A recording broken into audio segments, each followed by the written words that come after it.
Have you ever seen something so scary that you never told anyone?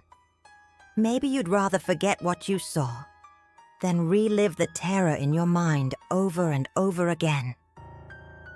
Well, today we're going to talk about the scariest things some people have seen.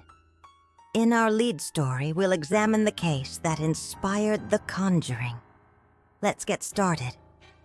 If you hear footsteps behind you but no one is there, run. Because what haunted the Smurl family didn't just live in their house, it lived with them. It all began in 1973. Jack and Janet Smurl were a simple couple, hoping for a fresh start when they moved into their new duplex on Chase Street in West Pittston, Pennsylvania. It wasn't much, just an old house in a quiet neighborhood. But they were happy. Or they thought they would be. But within weeks, small things started to go wrong. Very wrong. The television would catch fire with no cause. Rotting odors crept through the air vents, sharp and sour, like something decaying under the floorboards. Stains appeared on the walls, dark and slick, and no amount of scrubbing could make them disappear. At first, Jack blamed faulty wiring. Janet blamed stress. But stress doesn't make your dog cower in the corner, whining at empty air. Stress doesn't drag your daughter's toys across the hallway at night. And stress certainly doesn't growl. The house didn't feel like a home anymore.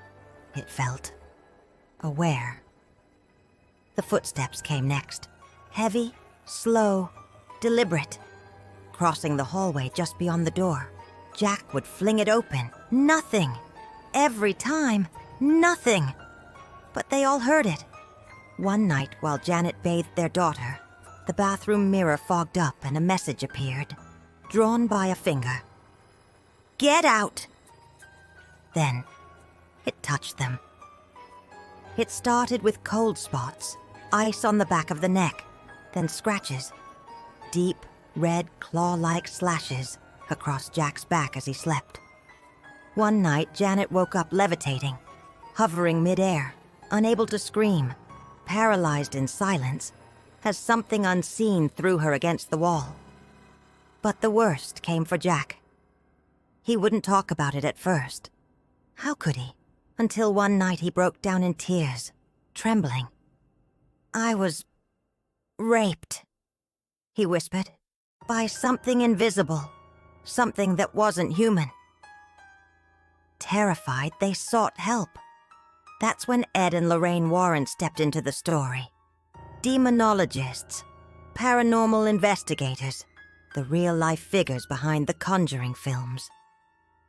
Lorraine didn't even step through the threshold before she gasped. "There's something dark here," she said. "It's not a ghost. It's something far worse." The Warrens believed the family wasn't just being haunted. They were being hunted. 4 spirits in total. 1 was demonic. The Warrens performed blessings. Priests tried exorcisms. The demon fought back. One priest, after blessing the house, was nearly killed in a car accident. Brakes failing, metal twisting. A crash that should have taken his life. It didn't matter what room the family slept in. It didn't matter if they left the house. The thing followed them. They finally fled after 15 years of torment. But not before their story was made into a book and a TV movie. Skeptics called them crazy. But the Smurls never changed their story. Not once. And here's the most unsettling part. After they moved out, no other family ever experienced activity in that house again. Because whatever it wasn't attached to the house. It was attached to them. Would you sleep easy knowing something like that exists? Something that waits in the dark, feeds on fear, and walks behind you without ever making a sound. Until it decides you're next?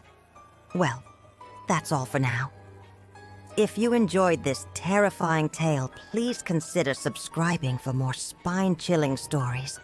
And if you have a spooky story of your own, share it in the comments. Who knows? You might be the next person to have your story featured. Until then, rest well and dream pleasantly. Or maybe don't dream at all. After all, dreams are where monsters often come to play.